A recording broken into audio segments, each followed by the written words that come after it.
Hello, what is up mga ma'am, sir? Ma'am, ako po si Ralph Cifra, isang visual artist from Manila.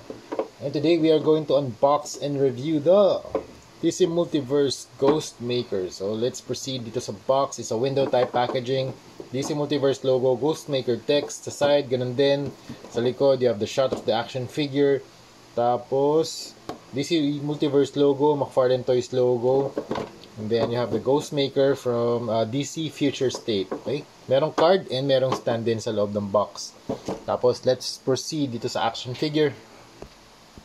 Grabe, out of the box, sobrang angas ng design. Para siyang ninja. Okay, tapos yung color palette niya, it's very, very dark gray. Tapos ito, black.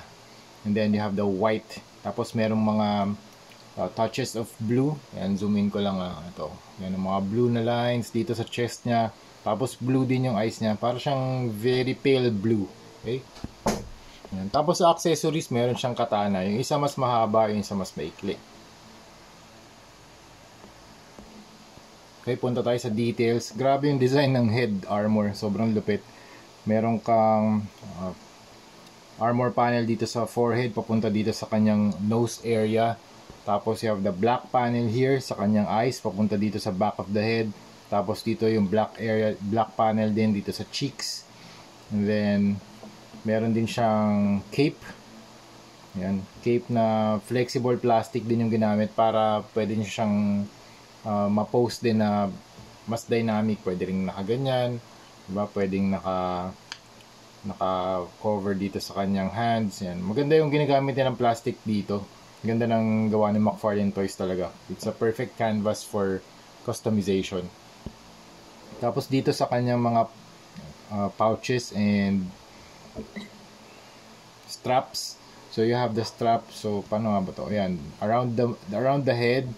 Tapos dito rin around the shoulder, around the chest. Tapos dito rin around the chest, tapos around the shoulder area.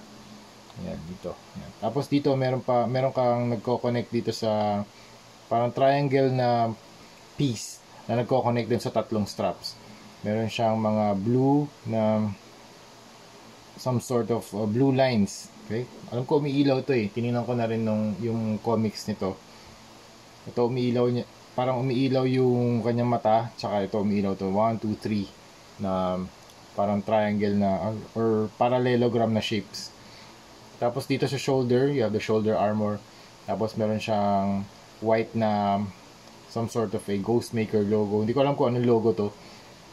Yan, sort of a emblem or insignia. Tapos yung white na suit niya underneath, super textured. Grabe, may mga folds. Ganda ng pagkakagawa dito talaga. Tapos meron ding straps coming from the inner suit. So 1, 2, 3, 4. Tapos 5 and 6 yan sa likod. Tapos meron kang sword sheath. Hindi lang buo yung sword sheath. Ano siya, half lang. Ayan, para makita mo yung sword dito sa loob. Tapos sa waist armor, it's a very nice design. Meron kang side skirts. Tapos meron kang dalawang dots dito. Tapos sa legs naman, you have the pant style na mas parang baggy. And then, sobrang daming folds dito. Ito, sobrang kapal. Ganda ng pagkakagawa dito. Tapos sa legs naman, yung sapatos niya, para siyang Jordan 12. Angas eh. Tapos dito rin sa gauntlet niya, ganda rin ng pagkaka-design. Sa parang may konting silver na dry brush to. Mas makintab to. Mas glossy, mas may silver. Compared dito sa inner suit niya na black. Actually, iba pa nga yung texture dito eh, sa black na part. Compared dito sa white. Ito parang ang pattern nito, texture niya parang maliliit na rectangles. Dito parang parang skin or parang gorilla skin na na pattern. Daming texture nito, grabe. So you have the texture sa cape, texture sa inner suit, texture dito. Iba-iba. Sarap nito i-dry brush kasi lalabas lahat ng texture niya. Actually, meron na ako nakahanda dito. Kasi, dalawa yung Ghost Maker ko, platinum. Nisprayan ko na rin to ng... zoom out ko Yan. Inisprayan ko na rin to ng 2 coats of flat black from Boss ni spray can. Yan. Tinanggal ko. Madali lang naman i-disassemble.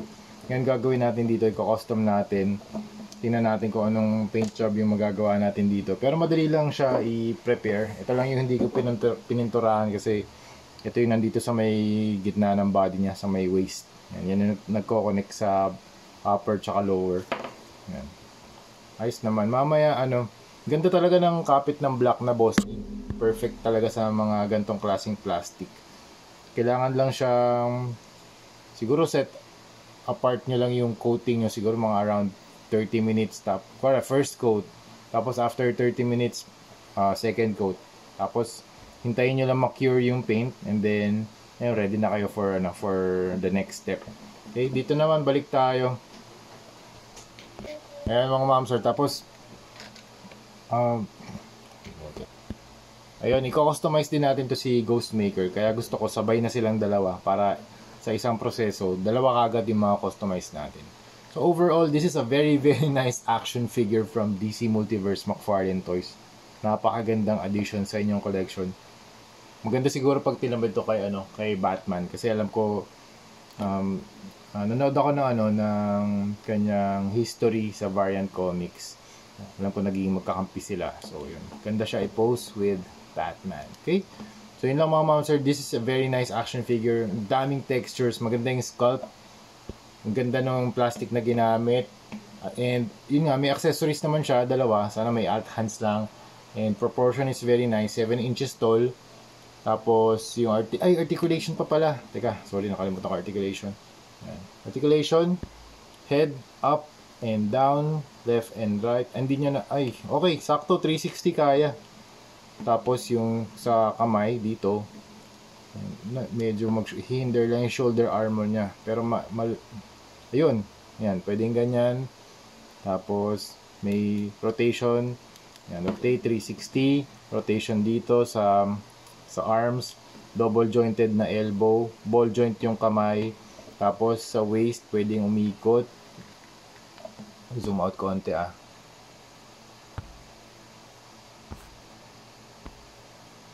Yan, 1.0. Yan, sa waist, tapos sa legs, up. Tapos medyo mahigpit lang yung legs niya. Ingat lang kayo. Okay, yan. Okay? Tapos sa paa, double joint, hindi, parang ratchet type. Parang single joint lang to. Ito, single joint lang. Tapos can move that far. Grabe ang angas ng pose ng ninja.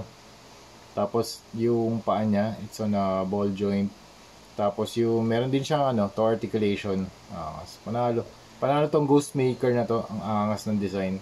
Para siyang ninja. Bagay to sa Kung nagko-collect kayo ng mga ninja themed na mga action figures, this is a very nice addition to your collection. Okay?